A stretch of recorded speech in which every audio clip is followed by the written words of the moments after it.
Hello friends, welcome to Smile Talk paramedical channel. Friends, 1ನೇ ವರ್ಷದ ಮತ್ತು 2ನೇ ವರ್ಷದ ರಿಸಲ್ಟ್ ಯಾವಾಗ ಅಂತ ಕೇಳ್ತಾ ಇದ್ರಿ. ಅದರ ಜೊತೆಗೆ ಮೊದಲನೇ ವರ್ಷದಲ್ಲಿ ಎಕ್ಸಾಮ್ ಬರೆದಿರುವಂಥ ವಿದ್ಯಾರ್ಥಿಗಳಿಗೆ ಚೇಂಜ್ ಆಫ್ ಕಾಲೇಜು ಮತ್ತು ಚೇಂಜ್ ಆಫ್ ಕೋರ್ಸ್ ಯಾವಾಗ ಬರುತ್ತೆ ಅಂತ ಕೂಡ ಕ್ವಶನನ್ನು, ಈ ಎರಡು ಕ್ವಶನ್ಗಳನ್ನು ನೀವು ಕೇಳ್ತಾ ಇದ್ರಿ. ಸೊ ಇದಕ್ಕೆ ಸಂಬಂಧಿಸಿದಂತಹ ಜನರಲ್ ಆನ್ಸರನ್ನು ನಾನು ಈ ವಿಡಿಯೋದಲ್ಲಿ ಕೊಡ್ತಾ ಇದ್ದೇನೆ. ಯಾಕಂತಂದರೆ ಇನ್ನೂವರೆಗೂ ಕೂಡ ಫಸ್ಟ್ ಇಯರ್ ಮತ್ತು ಸೆಕೆಂಡ್ ಇಯರ್ದು ವ್ಯಾಲ್ಯುವೇಷನ್ ನಡೀತಾ ಇದೆ. ಇನ್ನೂ ಏನಪ್ಪ ಅಂದರೆ ತಡ ಆಗುತ್ತೆ.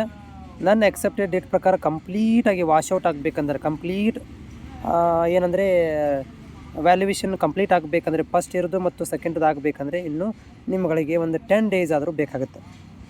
ಇವತ್ತಿನ ಲೆಕ್ಕ ತೊಗೊಂಡ್ರೆ ಒಂದು 10 ಡೇಸ್ ಬೇಕಾಗುತ್ತೆ. ಮತ್ತು ಟೆಕ್ನಿಕಲ್ ಪ್ರಾಬ್ಲಮ್ಮು ಇದನ್ನು ಎಲ್ಲನೂ ಸಾಲ್ವ್ ಮಾಡಬೇಕಂದ್ರೆ 10 ಡೇಸ್ ಬೇಕಾಗುತ್ತೆ.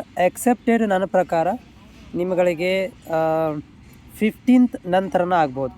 ಅದಕ್ಕಿಂತ ಮೊದಲು ಬಂದರೂ ಕೂಡ ಗೊತ್ತಾಗುತ್ತೆ. ಯಾಕಂದರೆ ಈಗ ಜಸ್ಟ್ ವ್ಯಾಲ್ಯುವೇಷನ್ ನಡೀತಾ ಇರುವಂಥದ್ದು, ಇನ್ನೂ ವ್ಯಾಲ್ಯುವೇಷನ್ ನಡೀತಾ ಇದೆ. ಈ ಮಾಹಿತಿ ಅಂತೂ ಪಕ್ಕ ಗೊತ್ತಿದೆ.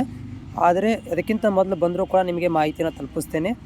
ಆದರೆ ಇದರ ಜೊತೆಗೆ ಮೊದಲನೇ ವರ್ಷದಲ್ಲಿ ಇರುವಂಥ ವಿದ್ಯಾರ್ಥಿಗಳು ಚೇಂಜ್ ಆಫ್ ಕಾಲೇಜ್ ಮಾಡ್ಕೋಬೇಕು, ಚೇಂಜ್ ಆಫ್ ಕೋರ್ಸ್ ಮಾಡ್ಕೋಬೇಕಂತಂದರೆ ನಿಮ್ಮ ರಿಸಲ್ಟ್ ಬಂದು ರೀವ್ಯಾಲ್ಯುವೇಷನ್ಗೆ ಅಪ್ಲೈ ಮಾಡಿದ ನಂತರ ಪ್ಯಾರಾಮೆಡಿಕಲ್ ಬೋರ್ಡ್ ವತಿಯಿಂದ ಒಂದು ಆದೇಶವನ್ನು ಕೊಡ್ತಾರೆ.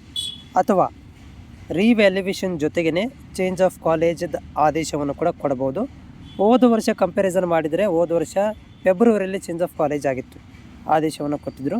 ಸೊ ಈ ವರ್ಷ ಕೂಡ ನಾನು ಎಕ್ಸೆಪ್ಟೆಡ್ ಡೇಟ್ ಅಂದರೆ ನಿಮಗೆ ಈ ಮಂತ್ ಎಂಡಿಂಗಲ್ಲಿ ರಿಸಲ್ಟ್ ಬಂದರೆ, ಇನ್ ಕೇಸ್ ಆಫ್ ಈ ಮಂತಲ್ಲಿ ರಿಸಲ್ಟ್ ಬಂದರೆ ಮುಂದೆ ಒಂದು ವಾರದ ನಂತರ ನಿಮ್ಗೇನು ಮಾಡ್ಬೋದು ಅಂದರೆ ಚೇಂಜ್ ಆಫ್ ಕಾಲೇಜನ್ನು ನೋಟಿಸನ್ನು ಕೊಡ್ತಾರೆ.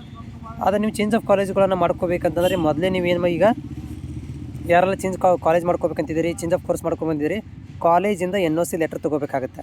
ಅದನ್ನು ರೆಡಿ ಮಾಡಿ ಇಟ್ಕೊಳ್ಳಿ. ಎಲ್ಲ ಕಾಲೇಜಲ್ಲಿ NOC ಲೆಟ್ರ್ ಕೊಡೋಂಗಿಲ್ಲ. ಯಾಕಂದರೆ ಒಂದು ವಾರ ಇರುತ್ತೆ, ಲಾಕ್ ಮಾಡ್ಕೊಂಡು ಹೋಗಿಬಿಟ್ರೆ ಒಂದು ವಾರ ಮುಗಿದ ಮೇಲೆ ಚೇಂಜ್ ಆಫ್ ಕಾಲೇಜ್ ಮಾಡಲಿಕ್ಕೆ ಬರೋಂಗಿಲ್ಲ. ಹೀಗಾಗಿ ನೀವು ಇವತ್ತೇ ಅಥವಾ ನಾಳೆ ಏನು ಮಾಡಿ ಅಂದರೆ change of college, change of course ಮಾಡ್ಕೋಬೇಕಂದ್ರೆ NOC ಲೆಟ್ರ್ ಇರಲೇಬೇಕು. ಕಾಲೇಜಿಗೆ ಹೋಗ್ಬೇಕಂದ್ರೆ ಎರಡೂ ಕಾಲೇಜಿಂದ NOC ಲೆಟ್ರ್ ಬೇಕು. ಅಂದರೆ ನಾವು ತೊಗೊಳ್ಳಿಕ್ಕೆ ರೆಡಿ ಇದ್ದೀವಿ, ನಾವು ಕೊಡಲಿಕ್ಕೆ ರೆಡಿ ಇದ್ದೀವಿ ಅಂತ ಹೇಳಿ ಲೆಟ್ರ್ ಕೊಡ್ತಾರೆ ನಿಮಗೆ. ಅದಕ್ಕೆ NOC ಲೆಟ್ರ್ ಅಂತ ಕರಿತೀವಿ. ಅದನ್ನು ರೆಡಿ ಮಾಡಿ ಇಟ್ಕೊಳ್ಳಿ. ಯಾವಾಗ ಚೇಂಜ್ ಆಫ್ ಕಾಲೇಜ್ ಅಂತ ಆದೇಶ ಬರುತ್ತೆ, ನೀವು ಬೇಗ ಏನು ಮಾಡ್ಬೋದು, ಆನ್ಲೈನ್ ಪೇಮೆಂಟನ್ನು ಮಾಡಿ ನಿಮ್ಗೆ ತೋರಿಸ್ತೇನೆ. ಆನ್ಲೈನ್ ಪೇಮೆಂಟ್ ಹೆಂಗೆ ಮಾಡ್ಕೋಬೇಕು ಅಂತ ಅದನ್ನು ಹೇಳ್ಕೊಡ್ತೇನೆ. ಆಮೇಲೆ ಅದಕ್ಕೆ ಏನೆಲ್ಲ ಡಾಕ್ಯುಮೆಂಟ್ ಬೇಕು ಅಂತ ಕೂಡ ಹೇಳ್ತೇನಂತೆ. ಮೊದಲು ನೀವು NOC ಲೆಟ್ರ್ಗಳನ್ನು ರೆಡಿ ಮಾಡ್ಕೊಳ್ಳಿ.